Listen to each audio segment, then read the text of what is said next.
दोस्तों, मैं इंजीनियर कीर्तिमान सिंह चंदेल आ गया हूं लेकर माइंड स्टडी सेंटर की एक नई क्लास।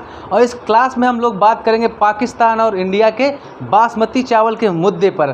तो आप लोग भी समझ रहे होंगे ये क्या मुद्दा चल रहा है, मतलब चावल पे भी मुद्दा चल रहा है। जी हाँ, बिल्कुल चावल पे भी मुद्दा चल रहा है।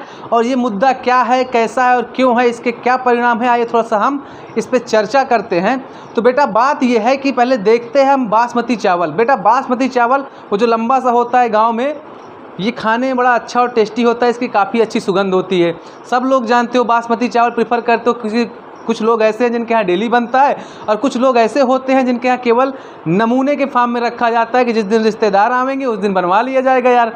तो होता क्या है, देखा जाए इंडिया में बेटा, तो बेसिकली इंडिया में जो हिमालय का तराई क्षेत्र है, जैसे कि हमारा अगर इधर बात करें बंगाल, मध्य प्रदेश के कुछ क्षेत्र, उत्तराखंड के कुछ क्षेत्र, इन जगहों पे क्या होता है, इन जगहों पे बेसिकली अच्छे से बेटा क्या होता है, बासमती चावल।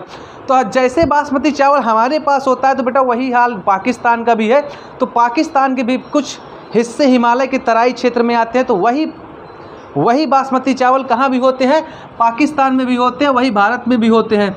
दोनों जगहों में सेम होने की वजह से दिक्कत ये आ रही है कि भारत जो बासमती चावल निर्यात करता है, दुनिया में सबसे ज़्यादा बासमती चावल निर्यात करने वाला देश है भारत। ये करता है 13 मीट्रिक टन। कितना करता है? 13 मीट्रिक टन। मतलब कि वर्ल्ड में नंबर 1 पे सबसे ज़्यादा बासमती चावल निर्यात करने वाला देश कौन बन गया है? भारत। और आज नहीं, पिछले 10 सालों से है। कहने का मतलब ये पहले नंबर पे है और ये चौथे नंबर पे, जबकि इसके यहाँ बासमती चावल की पर्याप्त मात्रा होती है। अब इसके दिमाग में खटक रहा है कि विश्व व्यापार के मामले में तो हमारी ऐसी ही कंडीशन ख़राब है, जो अपने यहाँ अच्छी कंडीशंस में है बासमती चावल कम से कम ये तो कोई अच्छे तरीके से ले। तो भाई देखा जाए तो बासमती चावल विश्व में सबसे ज़्यादा कहाँ बिकता है? यूरोपियन यूनियन में बिकता है। मतलब कि यूरोप के देशों में ज़्यादा बिकता है। कहाँ बिकता है? यूरोप में ज़्यादा बिकता है।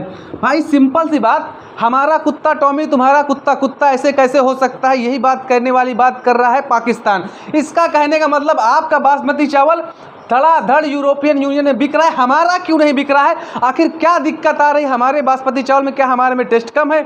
तो यही बात लेकर यूरोपियन यूनियन के पास गया पाकिस्तान। उसने कहा कि भाई ऐसी क्या दिक्कत आ रही है? भाई जितने रेट में वो दे रहे हैं उतने रेट में हम भी दे देंगे, कुछ कम लगा लेंगे। आप हमारा चावल लीजिए, हम भी तो अच्छा चावल दे रहे हैं। तो फिर वहाँ यूरोपियन यूनियन में कहा गया कि भाई देखो, इंडिया में एक कानून आया। कौन सा कानून आया? GI tag. GI टैग मतलब कि ये एक कानून है जिसकी वजह से इंडिया का चावल धड़ाधड़ हमारे यूरोपियन यूनियन में बिक रहा है, पूरे यूरोप में बिक रहा है। क्योंकि वो उनका क्या है, उनका चावल GI टैग प्रमाणित है। उन्होंने अपने चावल को GI टैग एक दिया है। मतलब कि भारत में एक कानून आया। आपको बता दूं कि ये कानून कब आया था? 1999 में। 1999 में भारत सरकार ने क्या किया, एक कानून लाया जिसके तहत उसने क्या किया, बासमती चावल को GI टैग दिया है। अब आपके दिमाग में बात थोड़ा सा खटक रही होगी कि भैया ये GI टैग क्या है, हमको तो यही नहीं पता। तो बेसिकली मैं आपको बता दूं कि आपका कोई दोस्त अगर आगरा से आपके घर आ रहा होगा तो आप कहोगे भाई साहब आगरा का पेठा लेते आना। अब आगरा का पेठा क्या है? आगरा का पेठा वहाँ का GI टैग है। मतलब कि जियोग्राफिकल इंडिकेटर है, वो ये इंडिकेट करता है कि आगरा की सबसे फेमस चीज़ है क्या, पेठा वहाँ का। और उसमें भी अगर वो खास तौर पे आपका अच्छा वाला दोस्त है, पैसे अच्छे खर्च सकता है, तो आप कहोगे भाई साहब पंछी वाला पेशा लेते आना।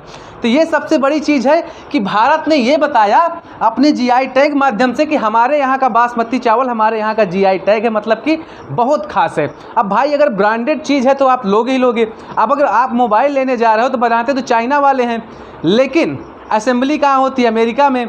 अब अमेरिका में असेंबली होती है तो एक ब्रांड बन गया ना एप्पल। तो आप एप्पल के नाम पे एप्पल खरीद रहे हो, ना कि चाइना वालों के नाम पे खरीद रहे हो। मतलब ब्रांड बिकता है मार्केट में। तो ये बात पाकिस्तान वालों को आ गई समझ।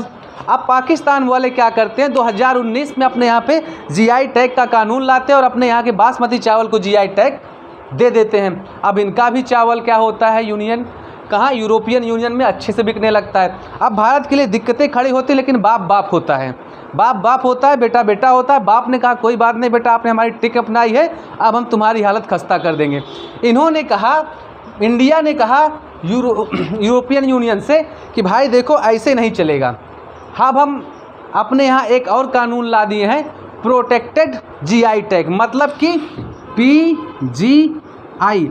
इसके तहत ये है कि जो बासमती चावल हम आपको देते हैं वो केवल हम ही देंगे और कोई नहीं देगा।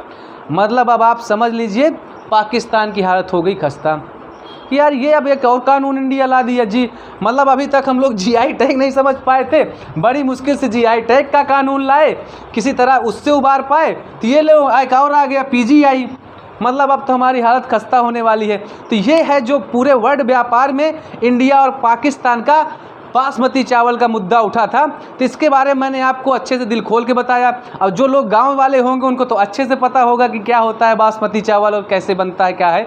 ठीक है, तो बेटा कैसा लगा आपको हमारा ये मुद्दा और कैसा मैंने आपको समझाया। आपको बता दूं कि विश्व में सबसे नंबर 1 पोजीशन पे है भारत चावल में, बासमती चावल निर्यात करने में। उसके बाद थाईलैंड है और चौथे नंबर पे आपका आ जाता है पाकिस्तान। तो इसके लिए बेटा आप बताना कमेंट सेक्शन में कि ये मुद्दा हमारे द्वारा जो बताया गया आपको कैसा लगा, और कमेंट सेक्शन में हम ज़रूर देखेंगे आपके। तब बेटा कल की सुबह वाली क्लास में मिलता हूँ मैं आपसे। पहली क्लास रहेगी हिस्ट्री की और दूसरी क्लास रहेगी बेटा आपकी जो मैं आपको करा रहा हूँ उत्तर प्रदेश भ्रमण, और उसके बाद भी बेटा जो डेली का चलता है। तो मिलते हैं कल के वाली क्लास में, तब तक के लिए अलविदा एंड जय हिंद।